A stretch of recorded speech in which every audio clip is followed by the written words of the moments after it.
अस्सलाम वालेकुम स्टूडेंट्स। ईद से पहले जो हमारा ई सर्विसेज का लेक्चर हमने स्टार्ट किया था, तो उसमें हमने जो है फर्स्ट टू सर्विसेज डिस्कस की थी, which were web enabling services and match making services. आज हम ई सर्विसेज के चैप्टर को कंप्लीट करते हैं और प्रोसीड करते हैं with the third type, which is information selling on the web. So देखते हैं कि information selling on the web service क्या है और how it actually operates. So let's start information selling on the web. Information selling on the web के अंदर basically जो e commerce website है या कोई भी वेबसाइट है, वो मुख्तलिफ किस्म की इंफॉर्मेशन जो है वो अपने यूजर्स को देते हैं या बेचते हैं. So basically this group essentially sells information content of one sort or another and includes e-commerce sites that provide. अब इसमें कौन कौन सी वेबसाइट शामिल हैं जो कि मुख्तलिफ किस्म की इंफॉर्मेशन बेचती हैं? तो उसमें वो वेबसाइट्स जो कि ऑनलाइन पब्लिशिंग वगैरह करती हैं, जैसा कि हमारे पास वेब बेस्ड न्यूज़पेपर्स हो सकते हैं. वो वेबसाइट्स जो कि कंसल्टेंसी एडवाइस प्रोवाइड करती हैं, यानी कंसल्टेंसी की सर्विस प्रोवाइड करती हैं. उसमें जो है, तो अगर आपको कोई लीगल केस है उससे रिलेटेड अगर आप किसी लॉ फॉर्म से ऑनलाइन कोई एडवाइस लेते हैं, वो भी कंसल्टेंसी एडवाइस के अंदर आ जाएगा. आपने अगर कोई कंस्ट्रक्शन करनी है, आप अपना जो है तो मैप बनवाना चाह रहे हैं, तो आप किसी वेबसाइट के थ्रू किसी आर्किटेक्ट इंजीनियर की सर्विसेज लेते हैं, वो आपको गाइडेंस प्रोवाइड करता है. ये भी कंसल्टेंसी एडवाइस के अंदर आ सकता है. और स्पेशलाइज्ड फाइनेंशियल सर्विसेज और अदर इंफॉर्मेशन, फॉर एग्जांपल आप लोन वगैरह लेना चाह रहे हैं, तो उससे रिलेटेड आपको कोई एडवाइस चाहिए, तो वो इन्फॉर्मेशन जो आपको मिलेगी वो भी information selling on the web की कैटेगरी के अंदर आ जाएगी. So basically information selling on the web के अंदर ई कॉमर्स साइट्स जो हैं वो मुख्तलिफ किस्म की इंफॉर्मेशन बेचती हैं. वो पब्लिशिंग से रिलेटेड भी हो सकती है, वो कंसल्टेंसी सर्विसेज भी हो सकती हैं, वो कोई स्पेशलाइज्ड फाइनेंशियल सर्विसेज भी हो सकती हैं. ठीक है जी. अब there are a number of distinct business models. जिस तरह से हमें वेब के ऊपर इंफॉर्मेशन मिलती है, तो वो मुख्तलिफ किस्म के अप्रोचेस जो हैं वो फॉलो करके उस इंफॉर्मेशन को हम तक पहुंचाया जाता है. सो कौन कौन से वो मॉडल्स हैं देखते हैं. पहला है ji subscription only. Subscription only means के जिन वेबसाइट्स के ऊपर इंफॉर्मेशन अवेलेबल है, वो वेबसाइट जो हैं, तो वो जब तक आप उनको सब्सक्राइब नहीं करेंगे, उनकी मेंबरशिप नहीं लेंगे, आप उस इंफॉर्मेशन कंटेंट को नहीं देख सकते. सो इंफॉर्मेशन देखने के लिए, इंफॉर्मेशन को रीड आउट करने के लिए ज़रूरी है कि आप उनसे मेंबरशिप पहले लें. वो मेंबरशिप वीकली भी हो सकती है, मंथली भी हो सकती है, एनुअल भी हो सकती है. ये डिपेंड करता है एक वेबसाइट के ऊपर कि उन्होंने सब्सक्रिप्शन के लिए कौन सा क्राइटेरिया चूज किया है. इसके बाद सेकंड जो टाइप है वो है मिक्स सब्सक्रिप्शन और एडवर्टाइजिंग. कुछ केसेस के अंदर वेबसाइट्स जो हैं वो आपसे डिमांड करती हैं कि आप उनकी सब्सक्रिप्शन लें. सब्सक्रिप्शन बेसिकली मीन्स कि आप साइन अप कर लें, और साइन अप के बाद जो इन्फॉर्मेशन वो आपको देते हैं, तो उस इन्फॉर्मेशन के अंदर उस कंपनी के लोगोज या उसका नाम भी यूज हो रहा होगा फॉर एडवर्टाइजमेंट पर्पजेस. थर्ड जो है वो है ji fee for service for each access, which means कि आप जितनी दफ़ा भी उस वेबसाइट से इंफॉर्मेशन को रीड करना चाहेंगे, देखना चाहेंगे, तो जितनी हर एक दफ़ा आपको फ़ी पे करने की in order to access that information. यानी आज आपने एक वेबसाइट खोली, वहाँ पे कोई पर्टिकुलर आर्टिकल आप पढ़ना चाह रहे थे, यू हैव टू पे फॉर दैट, और वो फिर आर्टिकल आप पढ़ सकते हैं. अब जब नेक्स्ट टाइम दोबारा वो उस वेबसाइट पे जाएंगे और कोई और आर्टिकल पढ़ना चाहेंगे, तो again you have to pay them. So fee for service, यानी सर्विस के लिए फी फॉर ईच एक्सेस, जितनी दफ़ा आप उस वेबसाइट को एक्सेस करेंगे. ठीक है. अब जिस तरह की इंफॉर्मेशन जो है वो इन वेबसाइट्स के ऊपर प्रोवाइड की जाती है, तो वो वेरी करती है, वो मुख्तलिफ किस्म की होती है. जिसमें कुछ साइट्स जो हैं वो स्पेशलाइज करेंगी सीवी राइटिंग के अंदर, जो कि जॉब से काम आती है. कुछ वेबसाइट जो हैं वो जॉब से रिलेटेड जो कॉन्ट्रैक्ट्स हैं उसके बारे में आपको गाइडलाइंस प्रोवाइड करती हैं. कुछ वेबसाइट जो है वो फाइनेंशियल एडवाइस प्रोवाइड करती हैं, यानी अगर आपने लोन्स वगैरह लेने हैं या अपना घर जो है वो फाइनेंस करवाना है, तो उससे रिलेटेड आपको प्लानिंग और काउंसलिंग की फैसिलिटी प्रोवाइड करती हैं. कुछ वेबसाइट जो हैं वो आपको मोर्गेज इन्फॉर्मेशन देते हैं. मोर्गेज मीन्स कि जब आप घर खरीदते हैं बैंक के थ्रू लीज के ऊपर, और आप फिर बैंक को मंथली जो है एग्रीड इंस्टॉलमेंट पे करते हैं, तो वेस्ट के अंदर उसको मोर्गेज का लफ्ज यूज होता है, हम यहाँ पे इसको होम फाइनेंसिंग भी कहते हैं. They also often provide some information free, कुछ वेबसाइट जो है वो फ्री इंफॉर्मेशन भी प्रोवाइड करती हैं, जिसकी बहुत विजिबल एग्जांपल जो है वो वेबसाइट्स हैं जहाँ पे आप सीवी राइटिंग से मुताबिक इंफॉर्मेशन देख सकते हैं। सो बहुत सारी वेबसाइट्स हैं इंटरनेट के ऊपर जहाँ पे सीवी से रिलेटेड वो आपको टिप्स देते हैं, so that you can have a very professional CV. कुछ वेबसाइट्स उसमें चार्जेस लेती हैं और मेजोरिटी ऑफ देम जो है वो उस इंफॉर्मेशन को फ्री ऑफ कॉस्ट जो है वो आपको प्रोवाइड करते हैं। इसके अलावा भी बहुत सारी वेबसाइट्स होंगी जो इन कैटेगरीज में लाइक करती हैं और आपको फ्री इंफॉर्मेशन प्रोवाइड करती हैं। सो ये हमारे पास हो गई जी इंफॉर्मेशन सेलिंग ऑन वेब की डिस्कशन थोड़ी सी। अब फोर्थ जो है वो है electronic entertainment. So electronic entertainment is the fourth service और this is a growing area of e-commerce. E-commerce की जो विजिबल एग्जांपल्स हैं उसमें इलेक्ट्रॉनिक एंटरटेनमेंट जो है वो आजकल बहुत ज्यादा ग्रो कर रही है।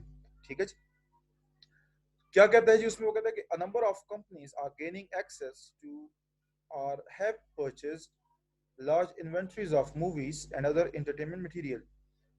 बहुत सारी कंपनीज ने जो है उन्होंने एक्सेस हासिल की है या एक्सेस उनको परचेस किया है किसी चीज को, मूवीज की बहुत बड़ी रिपोजिटरी को या एंटरटेनमेंट मटेरियल को। ठीक है, और वो कंपनीज जब वो मूवीज वगैरह या एंटरटेनमेंट मटेरियल जब खरीदती हैं या उसकी एक्सेस लेती हैं पेमेंट करके, तो उनका पर्पस क्या होता है, they actually want to allow people to download this from the web or view entertainment content on the web. So, उनका पर्पस ये होता है कि लोग उनकी वेबसाइट पे आएं और जो मूवीज या एंटरटेनमेंट मटेरियल उन्होंने वहां पे डाला हुआ है वो उसको देख सकें या उसको डाउनलोड कर सकें। और सबसे विजिबल एग्जांपल हमारे पास जो है वो है यूट्यूब, बहुत पॉपुलर जो है वो वीडियो शेयरिंग प्लेटफॉर्म। नेटफ्लिक्स आपने सुना होगा, one of the popular online video streaming या मूविंग स्ट्रीमिंग वेबसाइट। और नेटफ्लिक्स को देखते देखते आजकल जो है तो डिज्नी वालों ने डिज्नी प्लस के नाम से चैनल लॉन्च कर रहे हैं, एप्पल वाले एप्पल टीवी प्लस के नाम से जो है वो लॉन्च कर रहे हैं। तो ये सारी जो है वेबसाइट्स हैं या कंपनीज के नाम हैं जो कि आपको इलेक्ट्रॉनिक इंटरटेनमेंट सर्विसेज प्रोवाइड करते हैं। अब इंटरटेनमेंट के अंदर ज़रूरी नहीं है कि आप सिर्फ मूवीज़ वगैरह ही देखें। ठीक है जी, इंटरटेनमेंट के अंदर ऑनलाइन गेमिंग भी आ सकती है। इंटरटेनमेंट के अंदर जो है तो वो different types of video sharing भी आ सकती है। इंटरटेनमेंट के अंदर जो है तो आप कोई ऐसी वेबसाइट या प्लेटफॉर्म है जहाँ पे आप वॉइस क्लिप्स वगैरह डालते हैं वो भी आ सकता है। ठीक है, सो ये हमारे पास इंटरटेनमेंट से रिलेटेड कुछ डिस्कशन हो गई जी। अब चलते हैं जी लास्ट वन की तरफ, which is auctions and other specialized services. So देखिए ऑक्शंस जो हैं, ऑक्शंस बेसिकली मींस बोली लगाना। So the use of auctions in the real world is used by sellers to achieve the best possible price for items that they wish to sell. Auctions जो हैं वो sellers जो हैं इसलिए use करते हैं कि वो जो आइटम बेचना चाह रहे हैं उसकी बेस्ट पॉसिबल प्राइस उनको मिल जाए। ठीक है जी, कैसे काम करते हैं auctions? Sellers put up the items for sale but does not give a fix price for it. जो बेचने वाला है कोई चीज वो अपनी प्रोडक्ट को या उस आइटम को उस ऑक्शन वाली वेबसाइट पे डाल देगा। ठीक है, और वो उसकी कोई फिक्स प्राइस मेंशन नहीं करेगा, क्योंकि ऑक्शन है, बोली लगानी है। तो जैसे ही ऑक्शन स्टार्ट होगा, जो जो लोग उस आइटम को देखेंगे और अगर वो इंटरेस्टेड हैं तो वो अपनी अपनी ऑफर जो है वहां पे लगाएंगे। ठीक है जी, और इसी तरह वो offers with the passage of time जो है तो हर एक बंदा अपने हिसाब से ऑफर लगाएगा, और जब ऑक्शन का टाइम खत्म हो जाएगा, सो जिस बंदे ने सबसे ज्यादा ऑफर लगाई है वो उस ऑक्शन को विन कर लेगा। अब क्या कहता है जी कि the item is then subject to a series of bids until a bid is established that is acceptable or the time duration for the auction expires and the item is sold. तो यही कहता है कि जो item seller ने किसी भी auction वाली वेबसाइट पे लगाया है वो अ सीरीज ऑफ बिड्स के लिए फिर रेडी है, यानी जो लोग उसको खरीदना चाहते हैं उसके ऊपर ऑफर्स लगाएंगे, बिड्स देंगे, बोली लगाएंगे। और जब तक एक एक्सेप्टेबल बोली आपको नहीं मिल जाती, ऑफर नहीं मिल जाती, या ऑक्शन का टाइम खत्म नहीं हो जाता, जैसे ही टाइम खत्म हो जाएगा या आपको एक्सेप्टेबल प्राइस मिल गई है, आप उस आइटम को बेच सकते हैं। ठीक है जी, ऑक्शंस जो है वो तीन तरह के वेबसाइट्स के ऊपर आपको नजर आएंगे। So there are several different types of auctions. First one is increasing bid auction. Second one is decreasing bid auction. And third one is price quantity pair auction. Increasing bid auction क्या है? कि increasing bid auction का मतलब ये है कि letter से आपने एक वेबसाइट विजिट की, वहां पे लेटर से एक बंदा मोबाइल फोन बेच रहा है। ठीक है, तो करंट जो ऑफर मोबाइल फोन की लगी हुई है वो है लेट्स से 5000 रुपीज। अब जब अगर आप इंटरेस्टेड हैं उस मोबाइल फोन को खरीदने के लिए, तो जब आप ऑफर लगाएंगे, it has to be more than 5000 rupees. वो 5000 रुपीज के बराबर या उससे कम नहीं हो सकती, it has to be more than 5000 rupees. ठीक है ji. It could be 5100, it could be 5500, it could be 5700, या इट कुड बी 6000, और इट कुड बी 7000, ये आपकी मर्जी है। लेकिन जो ऑफर आप लगाएंगे, it has to be a higher offer than the current offered price. उसकी एग्जांपल जो है, यानी वो वेबसाइट जो कि इंक्रीजिंग बिड ऑक्शन को इंप्लीमेंट करती है, वो है हमारे पास ईबे। ईबे जो है वो बिल्कुल इंक्रीजिंग बिड ऑक्शन के कॉन्सेप्ट के ऊपर डिजाइन की गई है। सो आई वुड सजेस्ट कि आप ईबे को विजिट करें, वहां पे देखें कि कैसे ऑक्शन जो है वो कंडक्ट किया जाता है। ठीक है ji. Decreasing bid auction, decreasing bid auction के अंदर जो सेलर है वो आइटम जब लगाएगा तो वो मेंशन करता है बेस्ट पॉसिबल प्राइस जो कि वो एक्सपेक्ट कर रहा है। फॉर एग्जांपल, एक बंदे ने मोबाइल फोन की पिक्चर लगाई और वो बंदा कहता है कि बेस्ट पॉसिबल प्राइस जो उसके पॉइंट ऑफ व्यू से वो मेंशन करता है कि it has to be around 20,000 rupees. अब डिफरेंट लोग जो कि इस वेबसाइट को विजिट करेंगे वो देखेंगे कि यार ये मोबाइल जो है वो फॉर सेल है, and if someone is interested, वो अपनी तरफ से एक ऑफर लगाएगा, बिड लगाएगा। ठीक है जी। फॉर एग्जाम्पल, एक बंदा कहता है जी कि 18,000 जो है वो मेरे हिसाब से रीजनेबल प्राइस है। So after certain amount of time जब सेलर को अपनी रिक्वायर्ड प्राइस नहीं मिलेगी, तो अपनी डिमांडिंग प्राइस को थोड़ा सा रिड्यूस कर देगा।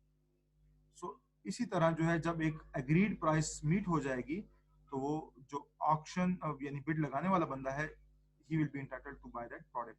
उसकी बहुत पॉपुलर एग्जांपल जो है, एक वेबसाइट है which is click clock, which is designed on the concept of decreasing bid auction. और ये नॉर्मली जो है डच कंट्रीज के अंदर जो है वो बहुत कॉमनली यूज किया जाता है।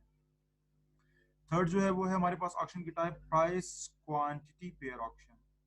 इस ऑक्शन के अंदर जो डिमांडिंग प्राइस है, that depends on the quantity of the product. Quantity के हिसाब से आप अपनी प्राइस की डिमांड करते हैं। ठीक है जी। उसकी एग्जांपल देता हूँ। लेट सपोज एक बंदा है, उसके पास 10 मोबाइल फोन्स हैं, और उन 10 मोबाइल फोन्स की प्राइस जो है वो ले रहा है जी लेट सपोज 1 लाख रुपीज। तो अब ये जो 1 लाख रुपीज उसकी डिमांड है, that is basically coupled with the quantity of the mobile phone. अगर वो 5 बेचेगा तो वो 5 की 1 लाख रुपए डिमांड नहीं करेगा, वो 5 मोबाइल फोन्स की 50,000 डिमांड करेगा। क्यों? क्योंकि अब क्वांटिटी रिड्यूस हो गई, तो डिमांडिंग प्राइस भी रिड्यूस हो जाएगी। और प्राइस क्वांटिटी पेयर ऑक्शन जो है ये बहुत commonly business to business e commerce के अंदर यूज होते हैं। यानी हमें पता है कि बिजनेसेस जो है वो बहुत ज्यादा बल्क के अंदर चीजें खरीदते हैं, तो उस सिनारियो के अंदर प्राइस क्वांटिटी पेयर ऑक्शंस में बिजनेसेस जो है वो पार्टिसिपेट करते हैं। कंज्यूमर्स यानी कंज्यूमर टू कंज्यूमर वाले जो है वो नॉर्मली इस ऑक्शंस में पार्टिसिपेट नहीं करते। That concludes our discussion of e services. Hopefully आपको कॉन्सेप्ट समझ आए होंगे। इससे रिलेटेड ये स्लाइड्स और इससे रिलेटेड जो है तो नोट्स जो है मैं पोर्टल के ऊपर अपलोड कर दूंगा। आपसे रिक्वेस्ट है आप काइंडली इनको विजिट करें, go through these lecture, video lecture and notes, and if you have any confusion please let me know, I will help you out.